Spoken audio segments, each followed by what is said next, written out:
विश्वास। डॉक्टर ने कह दिया ये बच्चा मर गया।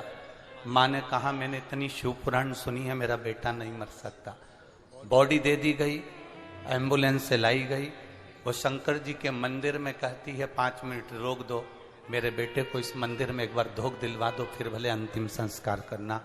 बेटे को शिव मंदिर में लेकर गई। शिव मंदिर का फोटो है जहां उस बच्चे की धड़कन वापिस चालू हो गई और उसको हॉस्पिटल वापिस भेजा गया।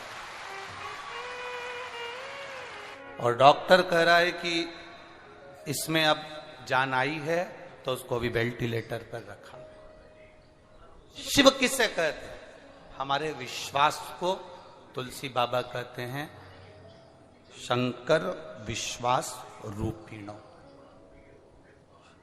हमारे विश्वास को शिव कहा गया, भरोसा कहा गया। हमारे विश्वास को शंकर का एक स्वरूप दिया गया।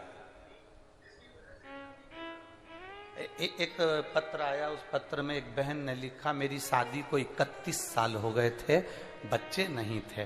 सारे डॉक्टरों ने मना कर दिया कि तुम्हारे यहाँ बच्चे नहीं होंगे और तुम्हारे यहाँ संतान नहीं होगी। मैं चित्रसेन पटेल, पत्नी बिंदुबाई पटेल, छोटे भाई सूरज कुमार पटेल, उसकी पत्नी शारदाबाई पटेल, मैं ग्राम तिल्लोदा गुंडर देत्री गुंडर, समझ गए ना तुम? हाँ बस ठीक है। तो देत्री बालोद से आया हूं। कहीं बैठे हो तो हाथ हिला सकते हैं। अगर कहीं बैठे हो, आप ही हैं, दोनों हाथ हिला दो एक बार ऐसे। मैं बालोद से आया हूं। गुरुदेव 31 साल हो गए थे शादी को, संतान का सुख नहीं था, ना छोटे भाई के यहाँ ना हमारे यहाँ। डॉक्टरों ने मना कर दिया था कि संतान का सुख नहीं रहेगा। बाबा का हम क्या गुणगान करें गुरुदेव। हमारी बहन ने कहा सियोर वाले महाराज की कथा आती है टीवी पर, उसको सुनो जरा। हमने आसन लगाकर कथा सुनना चालू करा, सफेद आंकड़े का प्रयोग किया। बाबा की कृपा का हम क्या वर्णन करें, कभी मंदिर नहीं जाते थे गुरुदेव। जल चढ़ाने का लाभ क्या होता है ये जान गए और बाबा की कृपा से मेरे यहाँ 31 वर्ष के बाद में और मेरे छोटे भाई के यहाँ भी संतान की प्राप्ति हुई है। दोनों बच्चे के फोटो हम यहाँ लगा रहे हैं। आप टीवी पर उन फोटो को देख सकते हो। आप टीवी पर उन बच्चों के फोटो देख सकते हो। दोनों के घर में, छोटे भाई के यहाँ भी हुआ और स्वयं के यहाँ। 31 साल के बाद जब आस पूरी समाप्त हो जाए, जब आस पूरी खत्म हो जाए, जब पूर्ण तरह से आस समाप्त हो जाती है, जी को 2 चीजें पसंद नहीं, एक झूठ बोलना और एक झूठा रहना। इसलिए शिव जी की कथा में कहते हैं सत्यम शिवम सुंदर।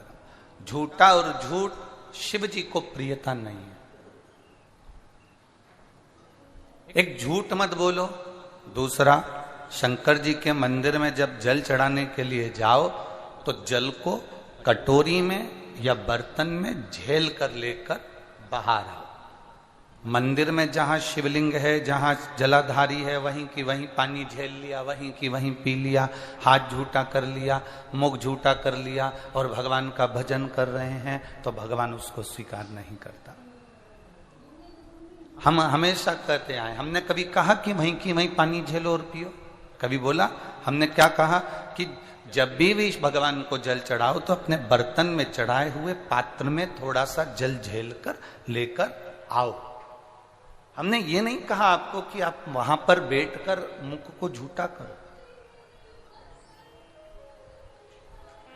झूठ और झूठा शिव को प्रियता नहीं। आप मंदिर में जल चढ़ाइए, उसको कटोरी में, एक छोटी सी कटोरी अपने साथ लेकर जाओ, उस कटोरी को वहां रख दो और वो जल चढ़ाओगे उसमें आ जाएगा वो कटोरी बराबर का जल। तो आपके जीवन का कल्याण। एक बूंद पोलियो की दवाई, पोलियो की दवाई कितनी पिलाई जाती है? 1 या 2 बूंद पोलियो की दवाई, 2 बूंद पोलियो की दवाई आपके हाथ पैर को विकलांग नहीं होने देती है और शंकर जी पे चढ़ा हुआ जल का 2 बूंद हमारे मन को कभी विकलांग नहीं होने देता।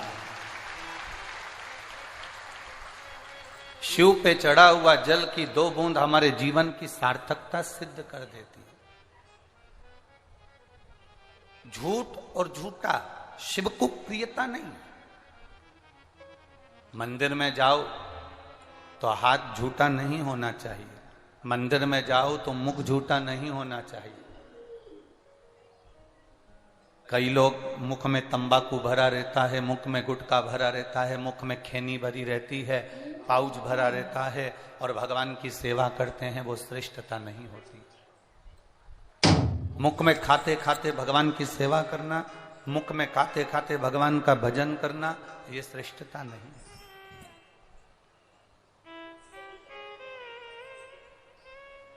हम जितनी देर मंदिर में रहें, हम जितनी देर देवालय में रहें, हम जितनी देर शिवालय में रहें, उतनी देर ना हम झूठ बोलें और ना हम झूठे रहें।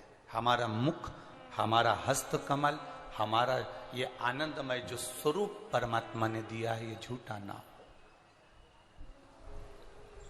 स्पर्श करें, शिव की भक्ति का मूल तत्व अपने जीवन में उतारे, मना नहीं। पानी शरीर से लगा तो नाली में गया, गटर में गया, बाथरूम में गया, खड्डे में गया। पानी भगवान से लगा, तुलसी के क्यारे में गया, अच्छे वृक्ष में गया। और हम भगवान से अगर लगे हैं, शिव पुराण से अगर लगे हैं, भगवान की भक्ति से अगर लगे हैं, तो ये निश्चित है कि हम भी भगवान के धाम जाने के अधिकारी बन सकते हैं, भगवान के द्वार जाने के अधिकारी बन सकते हैं।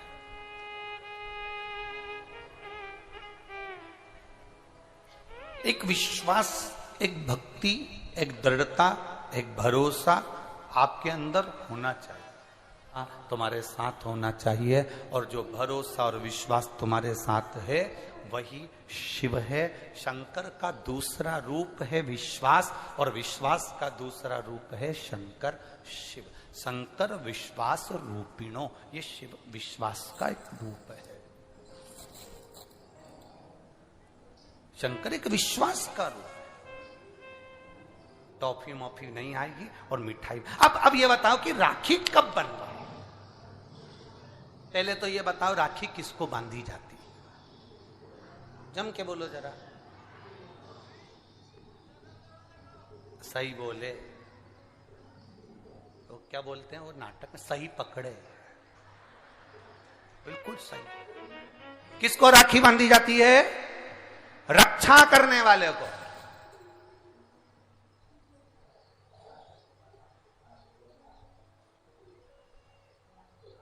अब तुम्हारी बहन तुम्हारे साथ चल रही है और तुम्हारी जिंदगी में हर पल वो तुम्हारा साथ दे रही है कि नहीं? रक्षा करने वाली राखी आप अपनी बहन को भी बांध सकते हो।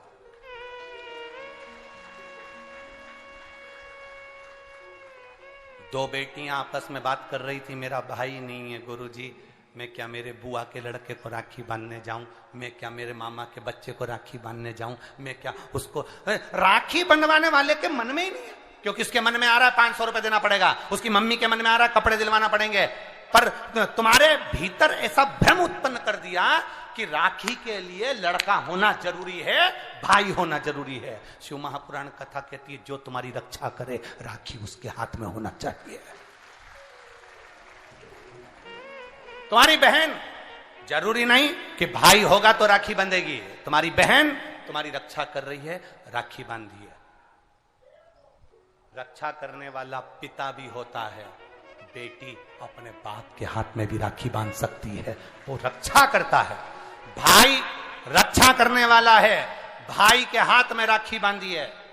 और मेरा गणेश, मेरा शिव, मेरा ओघड़दानी, मेरा लड्डू गोपाल, मेरा कृष्णा, मेरा राम, जो भगवान तुम्हारे घर में हैं, राखी उनको भी बांधिए, वो तुम्हारी रक्षा करते हैं। राखी गुरु को भी बांधी जाती है, क्योंकि गुरु रक्षा करने वाला होता है, मार्ग प्रशस्त करने वाला होता है। राखी हमारी जिंदगी का, जिस वृक्ष को तुमने बड़ा करा, एक पेड़ को तुमने पाला, बड़ा करा, उस पेड़ को तुम अपना बनाकर, अपना जानकर वृक्ष को उस लायक तुमने बना दिया कि वो दुनिया की रक्षा करेगा। उस वृक्ष को ऐसा बना दिया कि दुनिया को छाया देगा। उस वृक्ष को ऐसा बना दिया कि यह दुनिया का भरण पोषण करेगा, तो वो वृक्ष भी दुनिया की रक्षा करने वाला है। प्रकृति से प्रेम करो और पेड़ को भी राखी बांध सकते हो, रक्षा करने वाले को राखी, जो तुम्हारी रक्षा करे।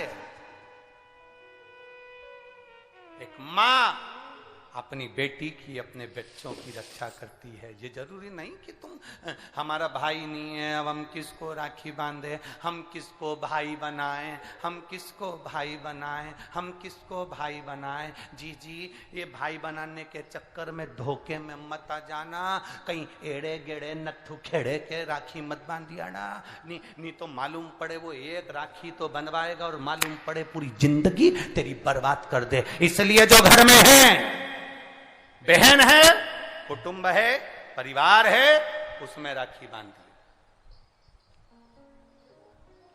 बहुत भ्रम फैला रहे हैं लोग, नाटकों के माध्यम से बहुत भ्रम फैला रहे हैं। कितना सुंदर व्याख्यान। तो राखी कब बांधे हैं? अब मूल प्रसंग तो छूट ही गया, कब बांधे? अब तुम बोलो। मेरा निवेदन केवल इतना है, 30 तारीख को रात्रि में बड़े आनंद के साथ 9 बजे के बाद आपका मन करे, आप बाबा का स्मरण कर कर, बाबा का नाम लेकर, वैसे तो शिव का नाम ऐसा है कि वो अजर और अमर है। मेरे बाबा का बनाई गई हर घड़ी, हर पल, हर क्षण मेरे बाबा का है। उसका नाम लेकर रात्रि के 9 बजे के बाद आप भगवान की राखी का स्मरण कर कर। राखी का त्योहार कब लिखा है पंचांगों में, कैलेंडर में? 30 तारीख लिखा है ना, 30 तारीख का। तो मनाना, दिल से मना, आनंद